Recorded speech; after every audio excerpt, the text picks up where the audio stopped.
जय भीम। मैं हूं अशोक दास। सिरपुर में हूं। सिरपुर बौद्ध महोत्सव जो अंतर्राष्ट्रीय बौद्ध महोत्सव है उसको कवर करने के लिए हूं। ये जो हमारे पीछे एक रेत दिख रही है और कहीं कहीं पानी भी दिख रहे होंगे आपके, ये महानदी है। महानदी के आगे हम लोग खड़े हैं और हमारे साथ हैं बघेल साहब। बुद्ध यहाँ आए थे, बुद्ध ने यहाँ चौमासा बिताया था।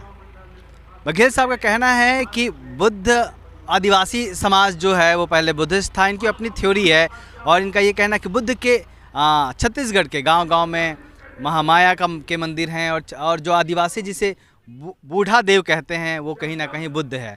सर, छत्तीसगढ़ में पहले आप कह रहे थे कि यहाँ बौद्ध परंपरा थी, बुद्धिज़्म था और फिर वो हिंदुज़्म में कैसे आ गया, और छत्तीसगढ़ की जो परंपरा रही है, यहाँ की संस्कृति, वो क्या रही? छत्तीसगढ़ की परंपरा मानवतावादी लोग रहे हैं छत्तीसगढ़ के लोग, और मानवतावादी होना माने बुद्धिज़्म का एक वो प्रमुख अंग है। यहाँ आज भी मानवतावादी लोग हैं और जो मूल निवासी हैं यहाँ के आज भी मानवतावादी हैं और आज भी बुद्ध की परंपरा में जीते हैं। तो इससे हमको पता चलता है कि बुद्ध का बहुत बड़ा प्रभाव यहाँ है। जैसे आपने कहा कि सिरपुर में जो कभी श्रीपुर हुआ करता था, सिरपुर में महात्मा गौतम बुद्ध ने चौमासा बिताया। ये इस बात का मैं करना चाहता हूँ क्योंकि इतना विस्तृत बुद्ध विहार, यहाँ पर 100 बुद्ध विहार लगभग हैं, जिसमें से 38 बुद्ध विहारों को खोदा जा चुका है। तो इतना विस्तृत वो वहीं हुआ है जहाँ उनका आगमन हुआ। तो यहाँ बुद्ध आए और छत्तीसगढ़ के वासियों ने, चूँकि वो मानवतावादी थे, जैसे क्रिश्चियनिटी में होता है, कैथोलिक लोग मरियम माता को मानते हैं, ईसा मसीह के जगह में मरियम को मानते हैं, वैसे ही छत्तीसगढ़ के लोगों ने बुद्ध के इस चौमासा को अक्षुण्ण बनाए रखने के लिए, उनके यात्रा को देर तक संजोए रखने के लिए उनकी माता के नाम से प्रत्येक गांव में आपको मंदिर मिलेगा। महामाया मंदिर आपको हर गांव में मिलेगा। यहाँ छत्तीसगढ़ में? जी, छत्तीसगढ़ के हर गांव में महामाया मंदिर मिलेगा। और इसलिए मैं उसको बुद्ध परंपरा से जोड़ता हूं कि महामाया मंदिर का पुराना जो स्वरूप था, अभी ब्राह्मणी जो व्यवस्था है वो उसमें स्वरूप में अंतर लाना शुरू कर दी है अपने कार्यकर्ताओं के माध्यम से, लेकिन जो पुराना स्वरूप था एकदम सिंपल, एक नीम का पेड़ हुआ करता था, उसके नीचे में काली मिट्टी हुआ करती थी और वो महामाया का मंदिर हुआ करता था। तो ये जो संकेत है ये सब बुद्धिज़्म के से मिलता जुलता है।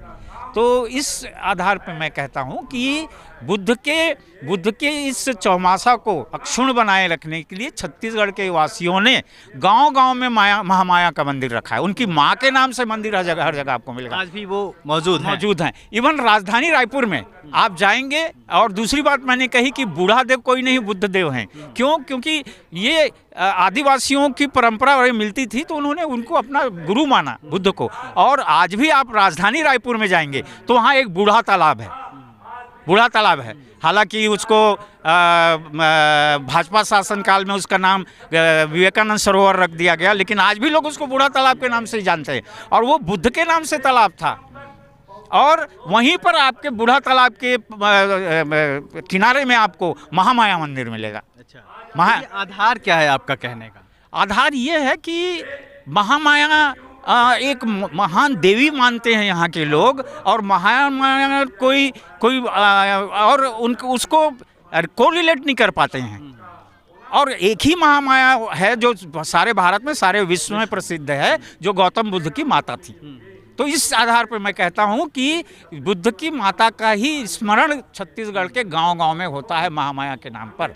सर, एक चीज़ और मैंने महसूस किया छत्तीसगढ़ में कि यहाँ पे आम तौर पर क्या होता है कि जब बुद्धिज़्म की बात होती है तो ख़ास तौर पे दलित समाज के लोग आगे रहते हैं, जो बाबा साहब डॉक्टर अम्बेडकर को मानते हैं, फिर उसके बाद बुद्धिज़्म की तरफ आते हैं। लेकिन छत्तीसगढ़ में ओबीसी समाज के लोग बहुत आगे हैं। आप भी ओबीसी समाज से ही टेक्निकली ताल्लुक़ रखते हैं, तो पहले तो आप अपने बारे में बताइए थोड़ा सा, फिर आप मेरे इस सवाल का जवाब दीजिए कि छत्तीसगढ़ में ओबीसी समाज इतना जागरूक है, बुद्धिज़्म को आगे लेकर बढ़ने की बात कर रहा है, इसकी वजह क्या है? सबसे पहली बात तो ये कि मैं विष्णुदत्त बघेल मेरा पूरा नाम है। वैसे वर्ण व्यवस्था या जाति व्यवस्था में तो मैं कुर्मी समाज में पैदा लिया हूँ, लेकिन बाबा साहब ने जैसे कहा कि मैं पैदा तो इसमें लिया हूँ लेकिन मरूंगा नहीं, वही मेरा भी वो है, मैं मरूंगा मानव मैं कुर्मी नहीं मरने वाला हूँ। और दूसरी बात यह है कि मैं पेशे से चार्टर्ड अकाउंटेंट हूँ और सामाजिक काम में लगने के कारण धीरे धीरे मेरा आकर्षण हुआ बुद्धिज़्म की तरह। छत्तीसगढ़ में जो है बुद्धिज़्म जो है वो बहुत पुरातन समय से है, जैसे ये अपन सिरपुर के वो देते हैं वहाँ से है, पहले से है। और मैं सिरपुर की जो वो है वो तो और पुरानी है। दूसरी बात ये कि यहाँ पर जो लोग हैं वो इतने सीधे साधे सरल, और हमको ऐसा लगता है कि मानवतावादी लोग हैं, इसलिए सरल लोग हैं। और यहाँ पर जो ओबीसी के लोग हैं, मैं आपको बता दूं कि ब्राह्मणी व्यवस्था को, एक तो मुर्दा हो चुकी है, खुद ब्राह्मण नहीं मानता ब्राह्मणी व्यवस्था को, उसका हित यदि सत्ता है तो वो कहीं भी चला जाता है। तो ब्राह्मणी व्यवस्था का मुर्दा ढोने वाले हमारे ओबीसी के लोग हैं, और यहाँ भी वही है, यहाँ भी वही है। चूँकि मुझे जानकारी हुई और मैं जानकारी को फैलाने के लिए मैं जब जाता था तो लोग तरह तरह के आरोप लगाते थे। लेकिन आज सर ये देखने में आ रहा है छत्तीसगढ़ में, हम लोग भी लगातार घूम रहे हैं कि यहाँ ओबीसी के लोग आगे हैं बहुत ज़्यादा बुद्धिज़्म को लेकर। ऐसा बहुत सारे प्रदेशों में देखने को नहीं मिलता। उसकी वजह मैं जानना चाह रहा हूँ। उसकी वजह यह है कि जागरूकता की वजह क्या है? जागरूकता की वजह यह है कि नए नए विचारधाराओं को यहाँ ओबीसी के लोग मतलब समावेश करते हैं अपने सोच में, और उसके ऊपर सोच करते हैं, विचार करते हैं और उस पर काम करने का कोशिश करते हैं, तब तो जाकर ये खुले वो उनको लगने लगा है कि हाँ ये परंपरा अपनी परंपरा है, हिंदुइज्म अपनी परंपरा नहीं है। जी, वो ऐसा लगने लगता, क्योंकि हमें जब सामाजिक इसमें जाते हैं तो पता चलता कि हम किसी न किसी के से दोयम दर्जे में हैं, तो ऐसा लगता है ऐसा क्यों है। और बुद्धिज़्म में जब हम जाते हैं तो हमारा दर्जा बराबर हो जाता है। तो ओबीसी के लोग इसलिए अट्रैक्ट हुए हैं कि हम बराबरी के इसमें क्यों ना जाएं, क्यों हम वो वर्ण के या जाति के ऊंच नीच पे बने रहें, इसलिए ओबीसी के लोग बहुत आगे हैं। मेरा आखिरी सवाल है कि आने वाले दिनों में आप छत्तीसगढ़ में बुद्धिज़्म का कितना विस्तार होता देख पा रहे हैं? बहुत विस्तार होगा यहाँ पे। अब देखिए, बुद्ध की जो मेन मुख्य जो उनकी शिक्षा थी वो विपश्यना है। विपश्यना ध्यान पद्धति उन्होंने दी, और विपश्यना ध्यान पद्धति जो है आज सारे विश्व में फैल रही है, फैल गई है।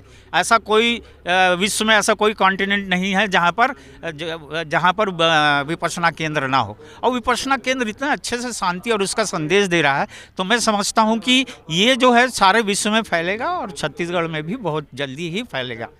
और निश्चित तौर पे छत्तीसगढ़ में बुद्धिज़्म बढ़ रहा है। और सबसे अच्छी बात यह है कि छत्तीसगढ़ में SC ST OBC पूरा बहुजन समाज मिलकर एक छत्तीसगढ़ को बौद्धमय बनाने में लगा हुआ है।